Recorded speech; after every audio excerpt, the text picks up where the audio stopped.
All right, time for our Media Morons update.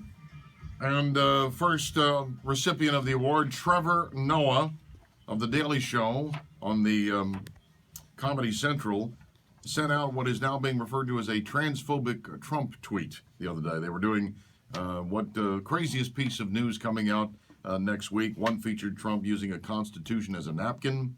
Har har. While eating KFC. Another had Ivanka Trump requesting immunity, but the one that everyone is talking about, Donald Trump announces he's now Donna Trump.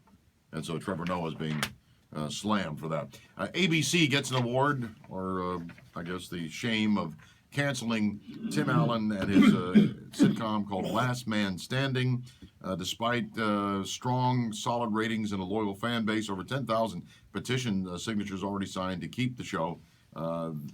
They're claiming that it was canceled because they want to get rid of comedies on Friday night. We think it's because of Tim Allen's conservative views. And again, they were probably one of the most conservative shows. At least there was some balance on Last Man Standing, no longer. We note Kimberly Guilfoyle was openly advocating replacing Sean Spicer as the White House press secretary, saying that she would love the job. She was quoted as saying last week, Sean Spicer's a nice man and a patriot. He's dedicated himself to his public service. Very tough position he's in. I wish him the best. I know he puts a lot of effort into it. A lot of outlets were reporting that Kimberly Guilfoyle was advocating for the job. Well, yesterday, according to a White House official, quote, it's a total non-starter. Not happening, end of quote. So, not nice to lobby for somebody's job in public. Yeah. MSNBC's Stephanie Ruhle claims that being a woman is a pre-existing condition. It's like having cancer, diabetes, heart condition, and asthma. She was taking the Republicans to task on their health care. Our Lawrence O'Donnell's days numbered at MSNBC, in spite of having some pretty strong ratings. 4 weeks from now, his contract is up, and according to officials at MSNBC, there will be no renewal for Mr. O'Donnell. And this one might take the cake. Liberal reporter Bob Schieffer, the dinosaur over at CBS and defaced the nation, he actually compared the Comey firing to the Kennedy assassination last week. Yeah. He said, well, if you go all the way back to the Kennedy assassination to draw parallels, I was there, as you know. I've always felt Lee Harvey Oswald had been put on trial. A lot of these conspiracy theories are still circulating today, would have been put at rest. It is absolutely imperative that Donald Trump find a way to reassure the American people, blah, blah, blah, blah.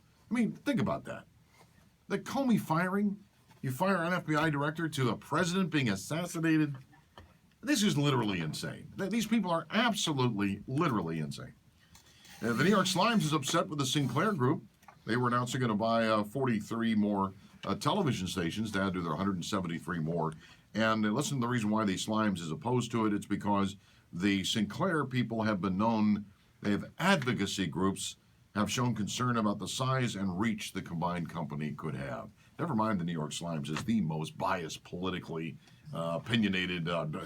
Just amazing. Let anybody else get a little bit of that, and they're upset. And finally, we point out that Beltway reporters have been going on a rampage on Sarah Huckabee Sanders. She's smart, she's sassy, she doesn't take gruff from anybody, and that has led the ABC, NBC, and CBS all have called her a liar and said that she is not fit for the job. So there you go. That's our Media Morons for this week.